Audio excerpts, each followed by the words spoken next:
we've got two great panelists that are with us today.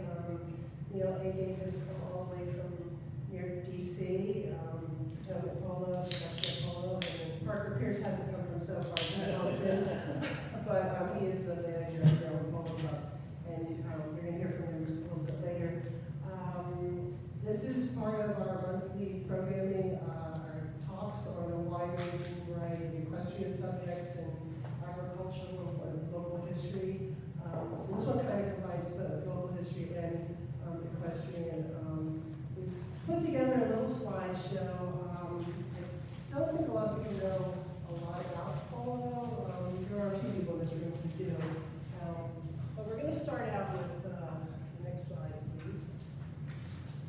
So when you say polo, this is the first thing that a lot of people think of. And then there's this man who a lot of people think of when you say polo. And then there's this, the man who stole polo from a real sportsman. Brief historical aspect of the game. It's been played in the Middle East and Asia. This image is 12th century Japan. These three images that you're going to see are from one of the Bibles of polo history, American Polo by Newell Bent, which also happens to be in the collection of our library. I'm not loud enough? Sorry. So Persia, which is now modern-day Iran. So you can see the sport goes back thousands and thousands of years ago. Then we come to India, and apologies to Mr. Agate. The British occupied India for quite some time, and while they were there, they got a little bit bored, and they saw the locals playing polo, and they thought this is pretty cool. So they took it upon themselves to found quite a few polo clubs in India during the occupation. They took the sport back to England with them after the partitioning, and James Gordon Bennett, who was an American financier and newspaper heir, had been in England. He'd seen the sport there, took a liking to it, and literally came back to the United States with a steamer trunk full of mallets and polo balls, came back to New York, and was one of those responsible for the founding of the Westchester Polo Club. You can see the ponies are a little bit smaller. What he did, not only did he bring the equipment over from England, but he sent his man out to Texas to bring back a railroad car full of Western cow ponies, which were then brought back to the East Coast and turned into polo horses.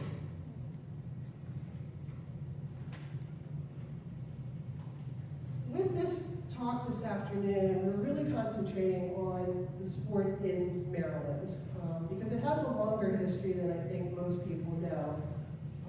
I found this article, actually a friend of mine had found this, and I had it in a file.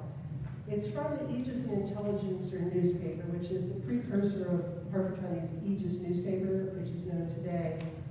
But it was dated in 1878. It's a little bit blurry, but it basically says that on Friday, and they're talking about the Harford County Farm Fair, on Friday the attendance was larger than usual on the closing day. At 11 o'clock, a game of polo was played on the grass inside the track. The contestants being dressed as Indians. Polo is merely the old-fashioned shindy, which is hockey, I had to look that up, played on horseback, and is popular in New York and at the fashionable northern watering places. This was the first time, we believe, it has ever been attempted at any public exhibition in Maryland, and persons who have seen the game elsewhere pronounced it a success and complimented many of the players on their skill. So, I actually am from Bel Air, Maryland, so I think this is a point of pride that possibly the first polo game in the state was played in my hometown. The sport was incredibly popular nationally, and this is just one example of an advertisement. This is Graphic Speed Camera, and at the time the camera was developed because it could capture action shots, and as we know, polo is a very fast sport. But it's just a sampling. When you go through old sporting magazines, pardon me, equestrian magazines, you will just see ad after ad for all sorts of products, and they all featured high goal polo players as their models, or they were in the background of an automobile ad. There's scads of ads where somebody's Ford station wagon is parked on the sidelines and you see Polo in the back. So it really, really was a very popular game with the general public over the 20s and 30s. This article I ran across years ago. It's from the Baltimore Sun's magazine section. It's not the Brown section. It was later, but it's Joseph Riley's recollection of polo in the 1920s in Stevenson, which is really where the heyday of polo was here in Maryland for that time period. And I've actually run copies of it off there out in the room so that you can take it home, because it's really a fun read. And then we're going to just go through and look at, these are clippings, so you can see a lot of coverage in the local papers, and a lot of the coverage cites that there were a couple thousand people who would show up for a polo match on a Sunday afternoon. This particular one, I looked it up because it said the Riggs Polo Cup, and when I looked it up, T. Dudley Riggs Jr., who is featured in some of the articles as playing, he was killed in an auto accident at the age of 31 in 1930, and so this particular article was about a memorial match played in his honor. So I was talking to Dan Calhoun, who is here with us today. I spent some time with Dan about a week ago, and he was filling me in on the military aspect of polo here in Maryland. Dan's father was in the Army and was a polo player, and he was one of the early men to play here. But when you go through and look at all these clippings, the one thing you'll see universally is that there were military teams. So it was Maryland Polo Club versus the 110th Artillery, Maryland Polo Club versus the 3rd Division of such and such. A few civilian teams would come up from Virginia, but primarily the competition was with military teams. And there was a lot of blues and whites and yellows. It wasn't today where our teams are so-and-so farm or such and such, corporate sponsorship. There was just a lot of the blues were playing the whites, the reds were playing the blues. Wallace Lanahan, many of you might be familiar with Hunter Whiskey, first over the bar, the fox hunting gentleman, the Lanahan family, that was their distillery. This is William the father playing. Again, military teams. But you can see the amount of coverage that it got, much like horse racing used to get, and sadly does not either. Virginia teams, you might recognize Fife Symington's name. Again, blues.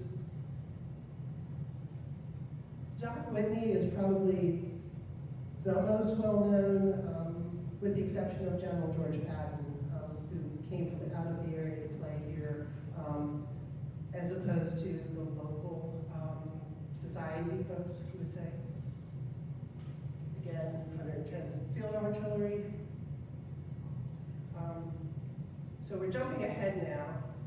Potomac Polo Club, and Neil is going to talk about that, but you can't talk about Potomac Polo or polo in that general area without talking about Big Joe Muldoon and his son, who we call Little Joe, even though he's 6'5". So we're going to talk about them later. But there was polo outside of Baltimore and Hardin County, and still is. It was covered, not as much as in the past, but this was from the Washington Star News magazine section. This writer actually was a female reporter who was talking about her travails in taking polo lessons and learning to play. So if we come back to Maryland Polo Club as we know it today, polo in the 20s and 30s was extremely popular, and then a little thing called World War II happened.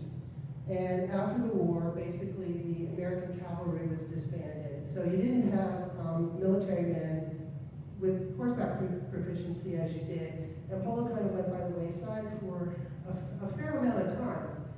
Then Dan Calhoun and a gentleman by the name of Jeff Morse, both polo players, Dan Jeff played in college, and they both knew that there was an interest. We had local horsemen, so the two of them kind of got together, put their heads together. The word got out, talked to a lot of local horse people, among them Tom Voss, his late brother Jack Voss, or his brother Jack Voss, Charlie McKnight, and a few other guys. And they said, you know, it's kind of like that old Mickey Rooney movie, you know, hey gang, let's get together and put on a show. So this was sort of like, hey gang, let's get together and start up a polo club. So Tom and Jack gave land at their farm, and that was the first polo to be played in this area in probably, I don't know what then, 30, 40 years maybe.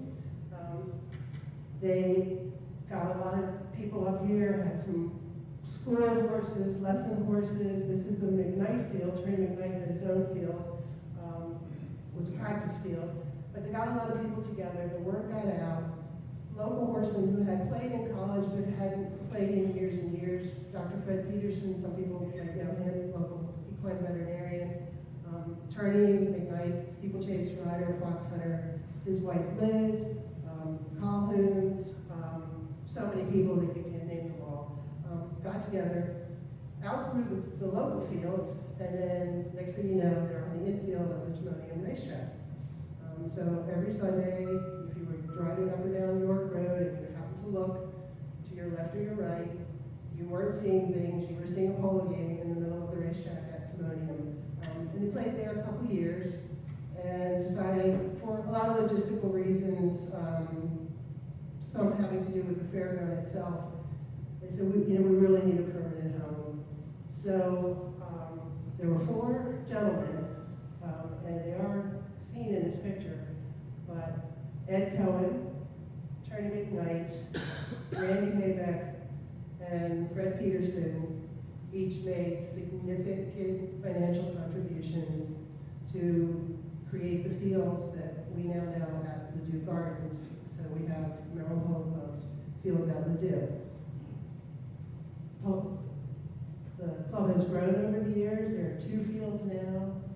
Professional manager, Parker, is here. For several years, Maryland Million sponsored a polo match. We do. I used to work for them, I still say we do. Many charity events. We just recently hosted the 26th annual Ronnie Marr benefit for shock trauma. And that is the story of Polo in Maryland, in a nutshell. Okay, Parker, we can go home. She's coming. Sounds good. That's the Reader's Digest version. But you'll, as we look at these slides, there are so many names that I think locally people will recognize. I mean, Ned Howley, local attorney. His wife Cindy was polo coach at Garrison Forest. That's how they met. She's was one of the highest rated women players in the country. Coaches at Garrison. Fred Fortuno played at Brandywine Polo Club up in Pennsylvania. Richie Jones is another Pennsylvanian. As I said, Trey McKnight. Eddie Cohen was a local orthopedic surgeon. He had never ridden a horse and started playing fox hunting and basically playing polo at the same time.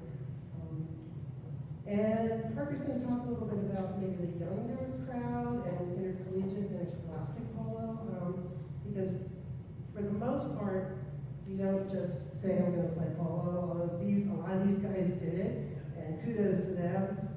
But there's a whole generation of younger players now that are coming up through the ranks, and they're really getting good polo education. So I'm going to let Parker talk about that.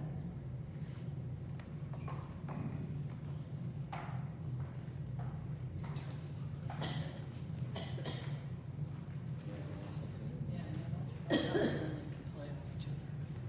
hope you have questions for me as well, so I don't have to freeball all of this.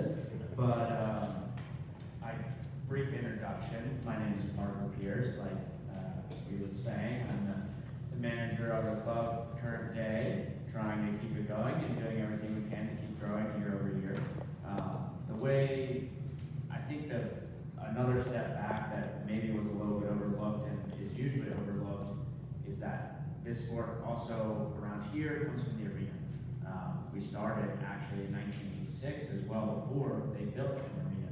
at the Harvard Club. They started playing there, and then they eventually realized we want to do it for real. We want to have real grass fields, and they made it happen.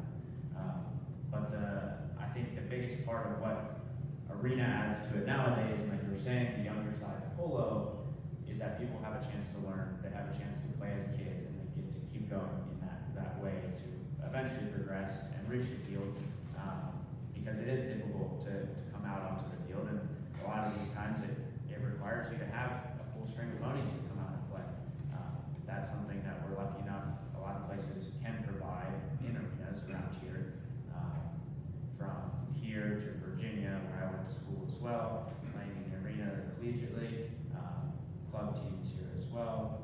But then, like you were saying, we get to the grass fields and continuing the tradition.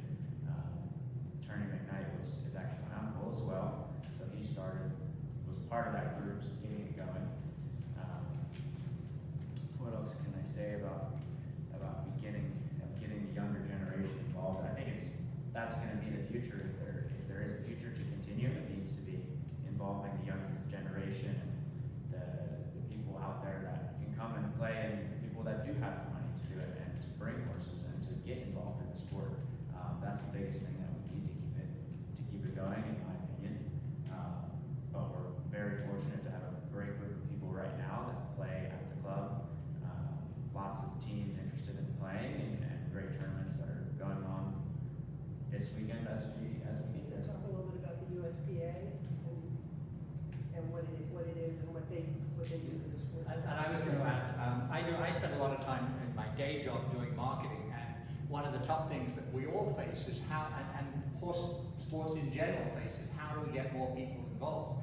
And I think arena is such a great thing because it's so easy to watch. If you go out to a polo field, which is the size of 9 football fields, and especially when they don't have an announcer, which we need lots of more announcers to tell people what's going on. But you go out there and you see a play going on a quarter of a mile away and you don't know what's going on. But with the arena, which is much smaller, you're sitting there and the people really feel like part of the action. So I always tell people it's like a marketing funnel. We've got to get 100 people to come to watch a polo match, and then 50 of them might come back for a second, 20 of them might take a polo lesson, 2 of them will end up owning horses. And I think that the part of that funnel is to get them in at the arena level. So no, absolutely, that arena program is huge, and especially for the fact that the arenas have walls. The grass field doesn't have walls, and it makes it feel a lot more comfortable when it's your first time starting out to kind of get the feel of it and then ease your way into it. So that's a great addition that we have now.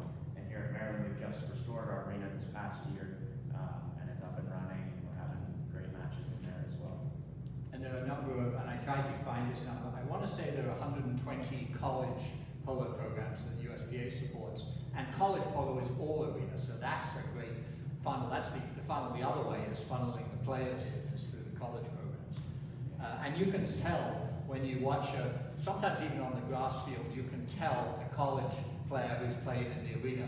Well, you can certainly tell them in the arena if they've been playing a long time. Well, it's a totally different style of play as well, so then you kind of need to make that transition, and that's how it goes to kind of keep progressing. It's a different sport altogether when you get to the higher levels of both. But definitely the arena is a great addition, and I guess maybe we'll get back to the USPA a little bit. As you were saying, there's 120 or something out there clubs. Almost all of those clubs are run by the students, because it's not a sport that the schools usually put on. The schools want to just run by themselves. So that's a great side of it as well. Kids get to learn and get to do it that way. And after close to 10 years of trying to talk to people at University of Maryland through the Equine Studies program, Amy Burke, who was on board here, and all these different things, trying to work out how we can get polo. I stopped doing it for a couple of years, and then a bunch of students came in, and they've got a flourishing polo team now that travels around, and so that's exciting. And they've got a ton. I mean, Garrison, well, they're high school, but they're still. Yeah, Garrison's been huge in that involvement as well. They've actually allowed them to come and use their horses and to play in their arena, and now Maryland has a team, and a lot of that is thanks to one of our members, Victoria Mika, who has just kind of started that program and got it together with a few of her friends and said, hey, let's do it. And that's all it took for them to get it started, but it takes more involvement to go to the next level. We have, again, I'll introduce myself in a minute, but I'm down at what used to be Potomac Polo Club, which is now Congressional Polo Club in Montgomery County. And we have both the George Washington University and Georgetown University teams that play a similar thing. And they called me up and said, would I announce the game for them? And it was a Sunday and I was at the beach, so I drove back to get from the beach at noon on a Sunday, and I get out to the polo field, and there's no one there. And all of a sudden, I see 6 school buses come, and they bus people out from both the colleges, and that's been a huge event. And that I think is a great way. Not only is that's getting more young people involved in it. So there's a lot of activity. It just seems there are lots of fits and starts. There isn't a consistent thing. And I want to hear, I always think, being in Montgomery County, where while it's agricultural, it's not as largely equestrian focused as I think Baltimore County is. And so I always blame that on why we're never able to really resurrect polo. So I want to hear how you guys are doing getting all the people out to your matches.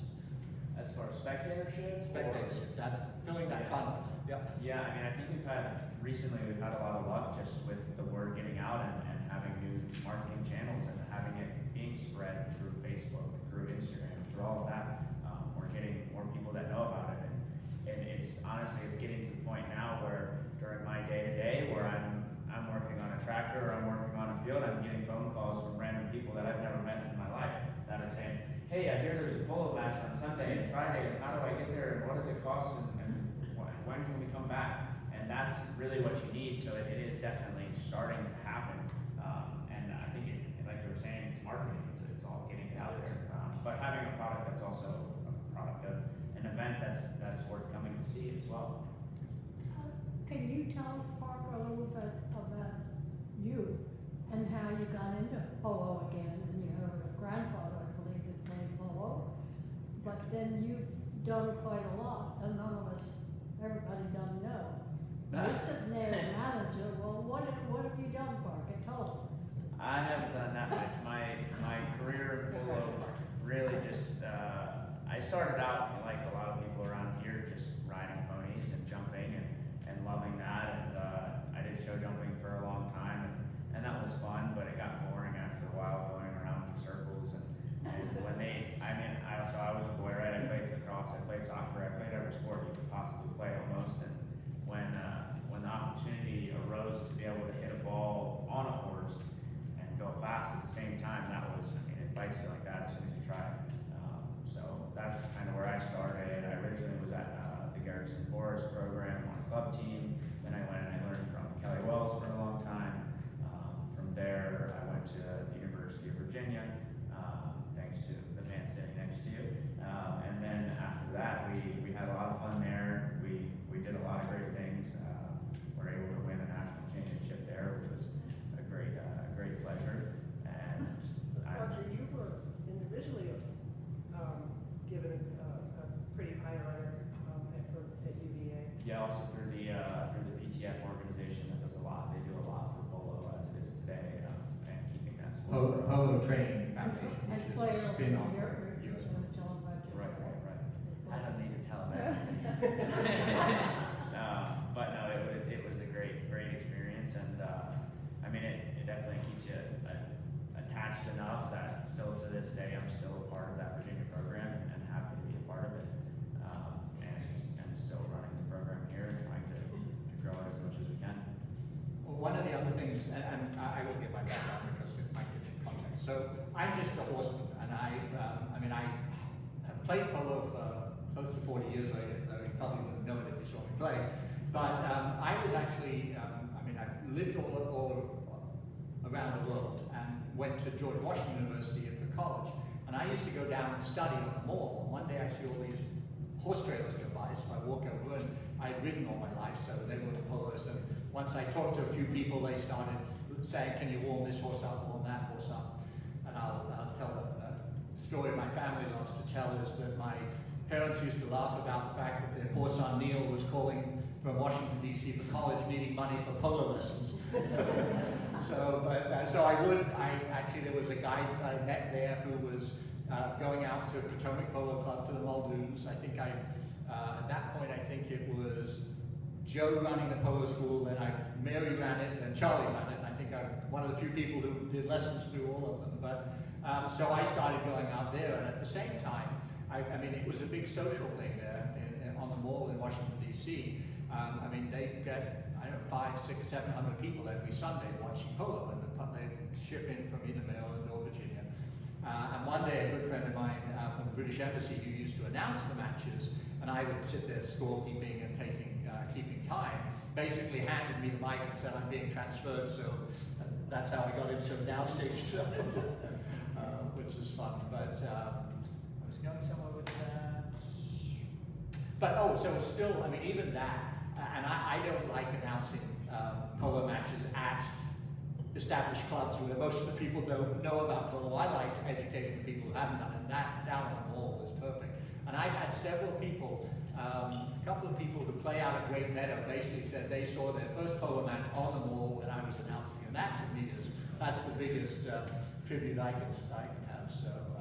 So anyway, so I have that polo background, but I also consider myself a horseman first, and so I was about 15 years ago. 15 years ago, I met a gentleman that many of you may know named Stuart Pittman, and he was talking about the Retired Racehorse Project, which was just an idea at that point. And I said, well, I'm happy to get involved in it. I want to learn more about the racing industry. I don't really know much about the racing industry. And they said, oh, by the way, in all these disciplines, you don't have polo in there. So we got polo in as one of the disciplines for the Retired Racehorse Project. You explain what it is. So the Retired Racehorse Project was started by Stuart Pittman in Annapolis, who is now county executive for Anne Arundel County and about to, or maybe taken over as head of the Democratic National Party for Maryland, something like that. And so he had a very well-known horse called Salute the Truth, which was one of the early off-the-track thoroughbreds to compete competitively in three-day eventing. And so his idea was, all the warm bloods are coming in. People tell the stories of 40, 50 years ago sort of taking all the horses off the track and winning everything in any different discipline. And that kind of went away, certainly in the show jumping, dressage, eventing, when everyone turned to the warm bloods. So his idea was he wanted to encourage people to retrain the racehorses when they come off the track and do a lot of enablement training, things like that. So as I mentioned, so that evolved. It started out at the Horse World Expos, where they would introduce 4 trainers and 4 horses that had just come off the track at the first one in Maryland, and then 6 weeks later they'd bring them back and show what they'd learned. And it grew into, we did a couple of small, what are now called makeovers at Pimlico, where it was up to, I think, maybe 20 different people in different disciplines would come in and compete. And for the last 10 years, it's been at the Kentucky Horse Park, and we have 400, 500, 600 people at each event. I am honored. I was asked to be on the board, and now serving my sentence as chairman of the board of the Retired Racehorse Project. So, I've been a great experience for me. Justin Powers from the U.S. Polo Association, I was trying to get him to get me to help recruit polo trainers. He goes, why don't you do it? And I'm like, well, I'm not a trainer. He goes, well, you are. You focus on the riding the most, and which I do. And he helped me find a horse, and I've now competed in it 5 times. So it's been a great event for me. But okay, that's Retired Racehorse. I was also in amongst that, in all my free time, was president of the Maryland Horse Council for 4 years. During a bit of a busy time, we got a $1 million grant to start the Maryland Equine Transition Service, which was, again, another Stuart Pittman.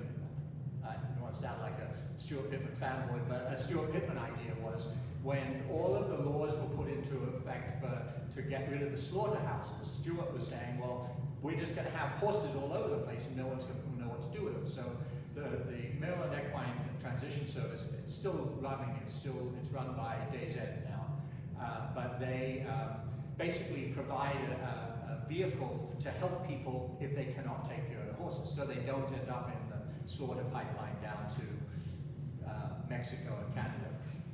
So that was a great program. We got a very nice grant. It just wasn't something that, as a part-time membership association, we could sustain. So it made sense to move that to Days End. But the other thing we did was we bought the Equity magazine, which has had a few bumps in the road, but still it's a great communications vehicle for the Maryland Horse Council to reach the whole industry. And we've had a few polo covers on it, and I pushed. So that's a bit of background on me. So I think of myself as a horseman first, but I'm very involved with polo again in Montgomery County. I've actually played. I think this is the fifth club I have played with at what was Potomac Polo, the grounds. We have 3 fields, indoor arena, outdoor arena, stabling and stuff. But we also, one of the other things I mentioned marketing a couple of times, and I really think that a lot of the issues, a lot of the reasons we don't have, polo isn't more popular, is we haven't done a good job of the messaging on it. And we're trying an experiment in Poolsville, Maryland, because we actually have 5 USPA clubs in the little town of Poolsville. We have Congressional, we have Seneca, which is a great arena polo club, and then the Muldoon family have 3 semi-private clubs. I mean, they do lessons and things like that. So I registered about 5 years ago polosville.com as a play on the word Poolsville, and a few people have said, well, let's sort of market this. So we're making some attempts to do it. And we actually were talking about one of the things that it's tough with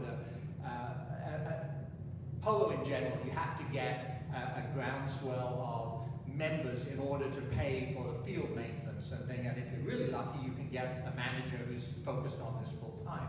But in most polo clubs around the country, there's no one who's focused on it full time. Certainly not focused on the marketing and getting the word out. So we're talking to the U.S. Polo Association about potentially getting a marketing intern for the 5 clubs, basically, to promote regional polo. And then we'll do some tournaments and things like that. So that's a... Let me know how that goes. Yeah. No, we will. Well. One question. Yeah. Where do ponies come from? And first question, and secondly, about breeds.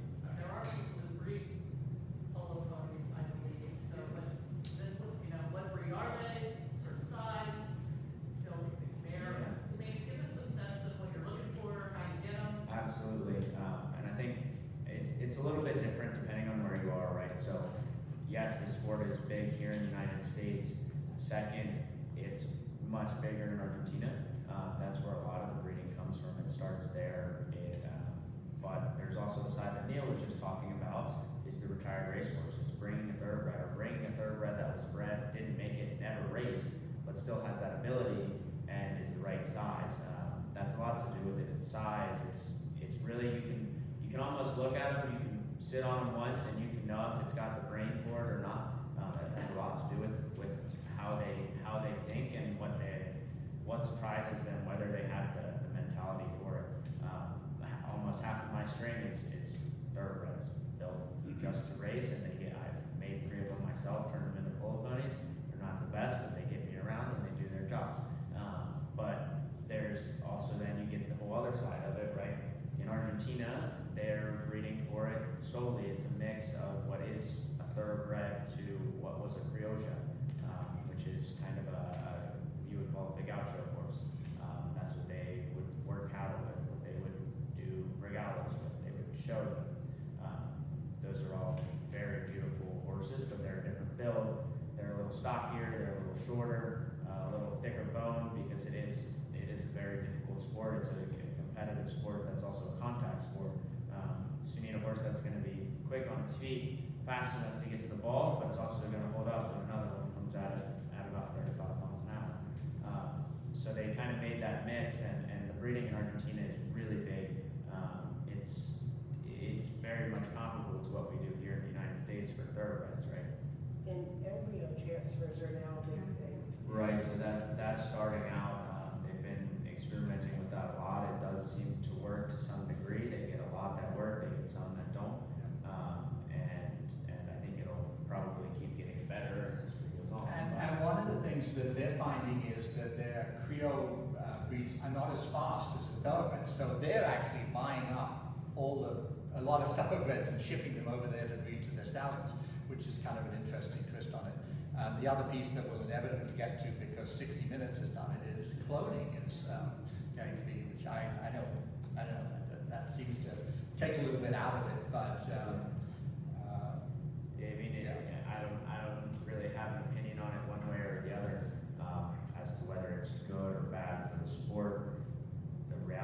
is. Some of them are great. I've played against a few of the clones, and they're incredible. I wouldn't know the difference between them two, but some people would. The world's top polo player, Adolfo Cambiaso, has been a 10-goal player for 20 plus years, and he won the Argentine Open on 6 clones of his favorite horse. I mean, so, but the other thing that, the other reason I don't think it's going to really, I mean, it's not going to worry the off the tracks is that it's $200,000 to $300,000 for each of these clones. So that's a pretty big gamble. Is there a preference for a mare or a gelding? Because it seems like. Yeah, so the traditional, and I guess not even traditional, but the usual favorite people want, and I get calls about this from people on the track who know I'm in polo, is a 15 to 15-2 mare. The mare thing, and my wife doesn't like me saying this, is because women are more aggressive and the mares are more aggressive than the geldings, but my favorite horse is the gelding, so. Yeah. And I have 4 other mares. I think that's the truth. I mean, it does happen to be mares more often than not, but it doesn't mean that some of the geldings. I have one that was actually a stud, and then he got cut and shipped from Argentina. He's a high-rated stud from Argentina, but he's now here playing for me as an old man, but he's just as good as many of the mares that I have. And locally, there had been up until, well, now it's back again, a pretty strong connection between Argentina and Maryland polo. When we talked earlier about the beginnings of the real feel and the real polo club, probably a half a dozen of the members had pros that played with them. So we had a lot of pros that were here from Argentina who would come for the season. And it was fun because you learned a lot from them. It made the game a little more exciting, but that's kind of gone by the wayside. So. Well, I mean, it has and it hasn't. I mean, still, I would say probably Here, I'm talking. Yeah, but most clubs have 1 or 2 people who are. I mean, what I've seen. I mean, I remember people coming over here 20 years ago as a groom for a particular polo player. And I take a step back. So polo is when I do announcing, I talk about all of the unique things about polo. One of the unique things about polo is, well, because it's so expensive, you have what's called a patron, which in any other sport, you'd call it the team owner. But unlike baseball, I always use the analogy of this would be like George Steinbrenner playing for the Yankees. The patron who owns the team will play on the team, and often will have 3 professional polo players playing with them, and guess who scores all the goals? But so that's a, what's that? It's supposed to be. It's supposed to be the patron. Yeah, it depends how close the match is.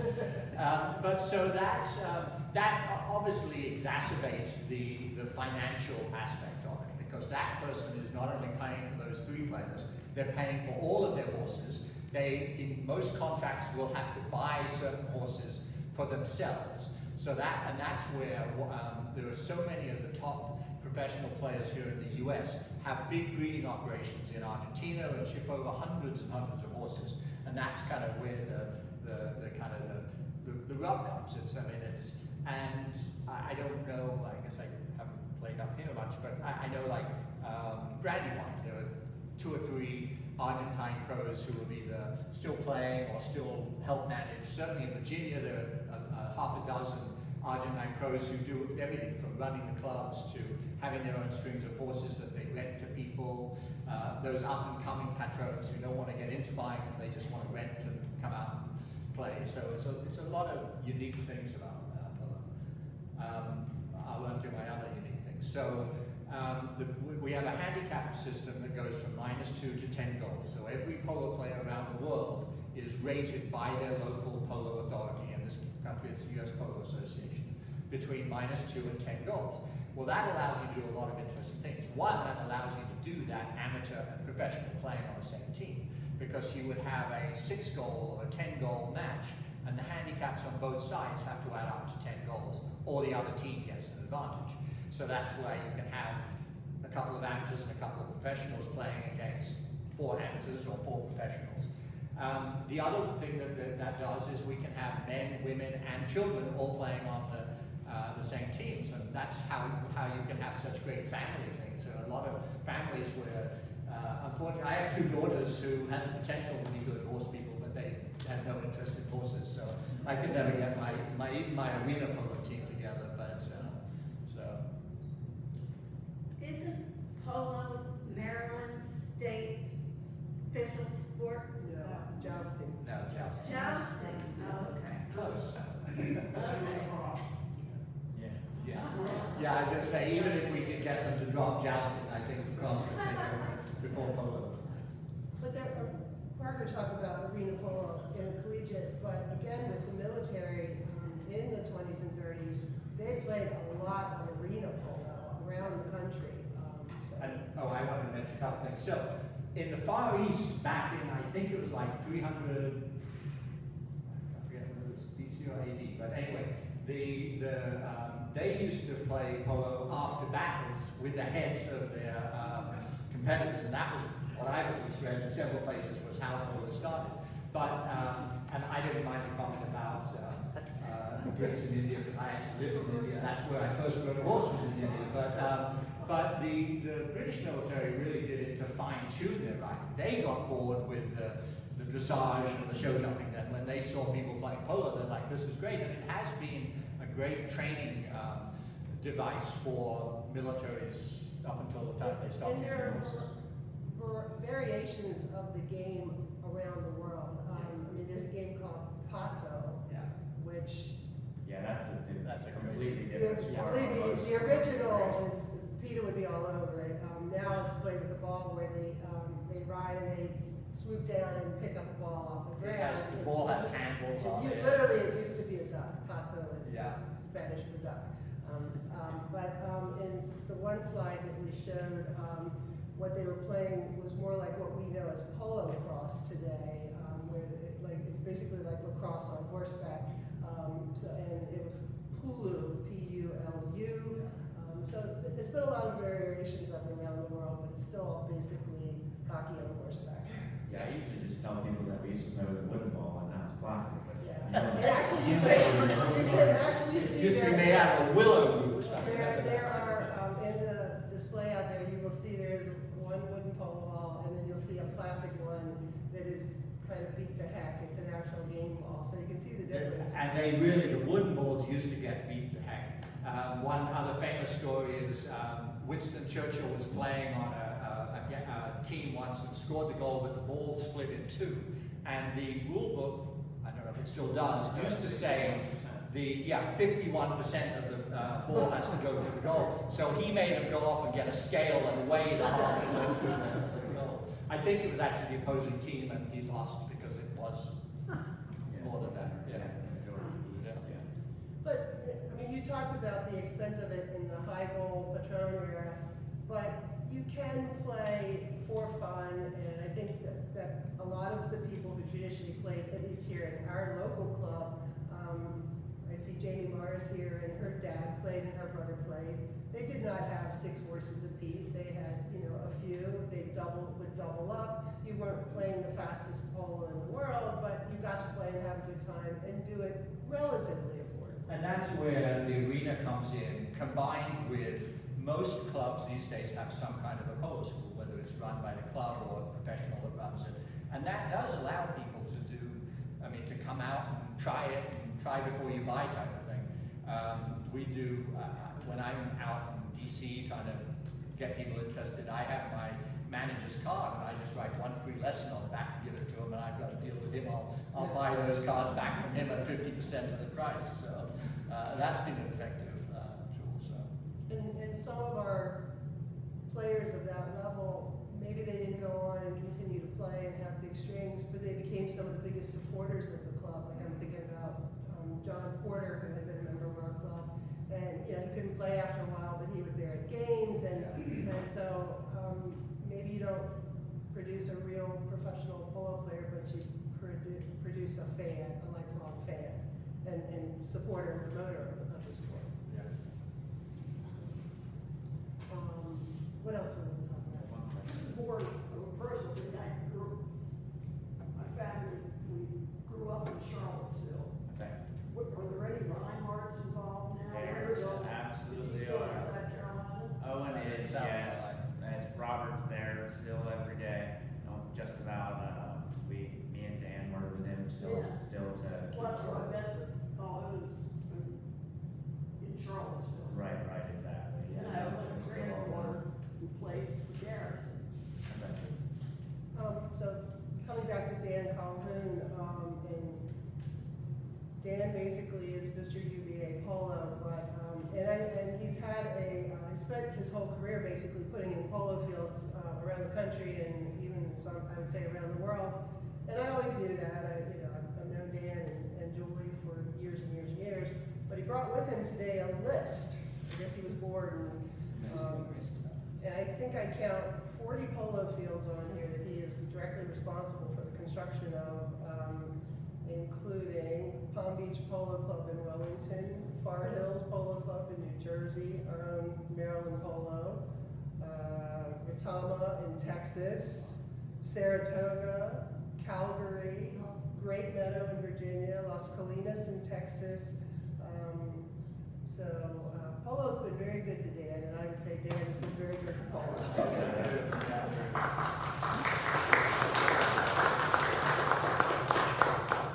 And Dan received, and again, it's in our display out there, he received a Lifetime Achievement Award not too long ago, nationally recognized.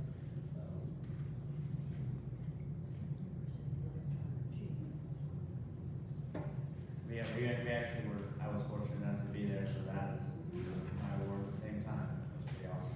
As well as the Cavalier Award from the University of Virginia for everything you did there. But that list goes on. Yeah, I think my understanding is there wouldn't be polo at UVA if it weren't for Dan. So I'm gonna ask a controversial question, just because we are in the, connected with thoroughbred racing world. How about gambling on polo? Is there such a thing? Should it be a God, thing? there are very few things that I haven't heard anyone say. I don't think I've ever heard anyone ask about gambling in polo. Yeah, that's because nobody talks about it, because that's behind the doors. That's in the back of the trailers where that happens. I suspect it probably is, but isn't So- that funny that, because it's it would be such a fun, this is me speaking personal, fun game to watch. It could make so exciting with all the technology, betting on different players, maybe. You probably could, and probably I guess it's similar to any sport where there is gambling. 99% of polo is almost like pickup games. I remember my father-in-law, when I first met my wife and said I'm playing polo, it's like, well, who are you playing? What team do you play on? It depends on who has the jerseys or how many other people come out. So it's, but I'm sure there could be gambling at the higher levels. I mean, there are a couple of leagues that are being started up. So I think once all the issues with gambling, if they ever get ironed out for the rest of the world, it will probably come It's to just, polo. yeah, it's just because technology has changed Yeah, it, so yeah. made it so different to gamble on anything. It just, I know it would be controversial, but it's sort of an interesting. Yeah, You know what comes with it? it's, Drug testing. well, we have drug testing already. That was the only I am- major question for the American League. Well, now we have, Yeah. We already have that though, so. I'm on the Equine Welfare Committee of the U.S. Polo Association. Are you talking about horses or people? Well, actually, no, that question has come up. So, I want to say about 5 years ago, I've been on the committee for 4 years, it was right before that, we started testing. And they have a couple of people, and it's people we know, but they are sworn to secrecy. They can't tell their workmates where they're going to be traveling, because that might let people know what tournaments they're doing. But all USPA tournaments are susceptible, if you will, whatever, to be tested, and there are like 4 different laboratories they licensed, and vets come on, and the one person goes around and she has her kit, hands them out to the vets, and I'm trying to think what it is. It's like they pick 3 players of the 8, and each of those they pick 3 of their horses. They go and say, okay, Parker, your first Chukker horse, your third Chukker horse, and your 6th Chukker horse, tell me the names, and then put this tag on them, and that way the vets know where they are and they do checks. What are they testing for? You gotta know what you're testing. Yeah, no, they do know. I mean, they I know, know. but what are they I testing just for? don't know. There are, I want to to say there are 16 different banned substances, and it goes along with the Show horse stuff. show horse stuff, yeah. In fact, we originally used one lab that was the one that US Eventing or whatever, they had something a few years ago where that all blew up because the lab was weird stuff. Didn't the USDA voluntarily do that after all those ponies died in Florida? From bad shots? Yes, it was, I mean, I think that was when people started talking about it. This was going back 12, 15 years ago. The Chukker horses, they were given a selenium. They were all given selenium to help them recover, and a lab had misassembled the selenium, and 40 horses died there on the side of the field. So that was kind of, but ironically, testing wouldn't have helped that. I mean, that was because they were using a compounding lab that made a mistake. So It's probably an industry-wide effort because of all the other testing and all. exactly, yeah, I think that's more like it. I think Butte is the one that people, I mean, Yeah, tranquilizers. yeah, That's the calm main down. thing that they're looking for. Sorry, let's end on that. I better know that. One other thing to say, but that's. I enjoy polo. You know, usually it's a group of friends and we all go, and I could watch horses run back and forth all day. But I did finally have a chance to get up. I'm not very tall. I got up in a bleacher and I was able to watch the line of play, and Yeah. it was a different ballgame. Yeah. To be up in a bleacher and watching and looking down. So Yeah. when you were talking about a field versus an arena, as long as there's a bleacher. The biggest thing that I think, and the best way to learn, and some of the best players out there, is the people that watch it on tape. Yes. They watch it on film and they watch it on the drone, and you watch how people move, and it's a game of the mind.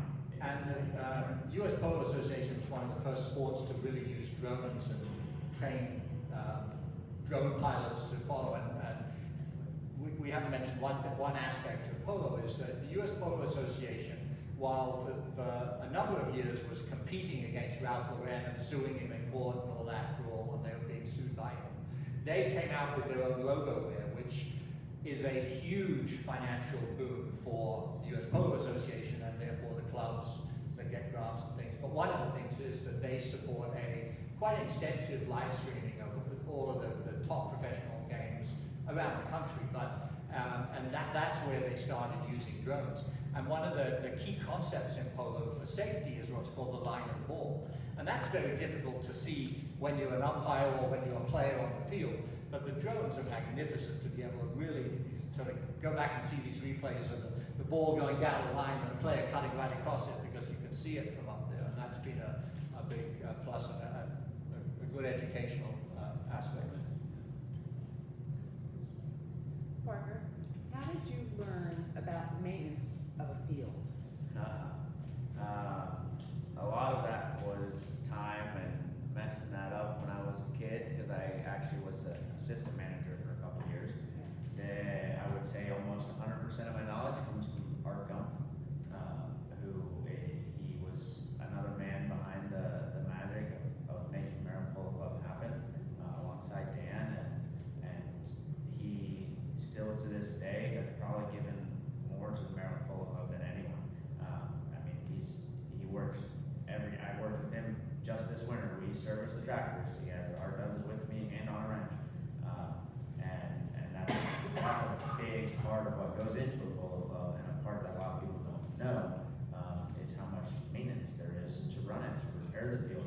And you think about people that run an athletic field, right, a soccer field. Okay, you've got 15-year-old kids running around in cleats. We've got 1,500-pound animals running around on a field that's supposed to be nicer than a golf course. So getting that to happen is very difficult, and it requires a lot of expensive equipment too. So that's kind of the process that I'm also focusing on with the club, is how can we acquire the equipment that we need, how can we maintain that equipment, and how can we preserve it. We were just lucky enough, I'm still going through the paperwork, it's about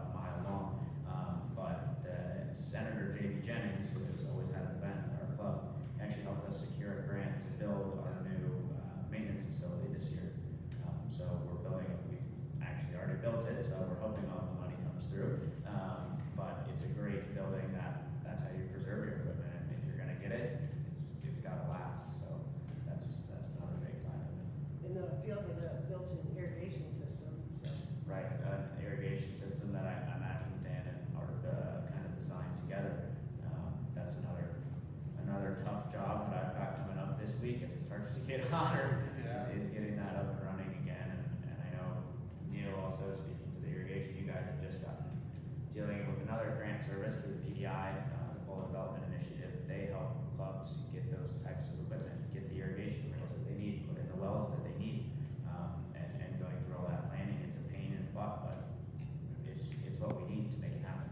And I'm not sure why the complexity, but we've had golf course, people who maintain golf courses come out and try to advise us, and they're like, all the things you're asking, that's too difficult. Because you have to be flat, you have to do all this stuff, and it's a very tough thing, and I've been involved with it from the management of several different clubs, and it's always the toughest thing.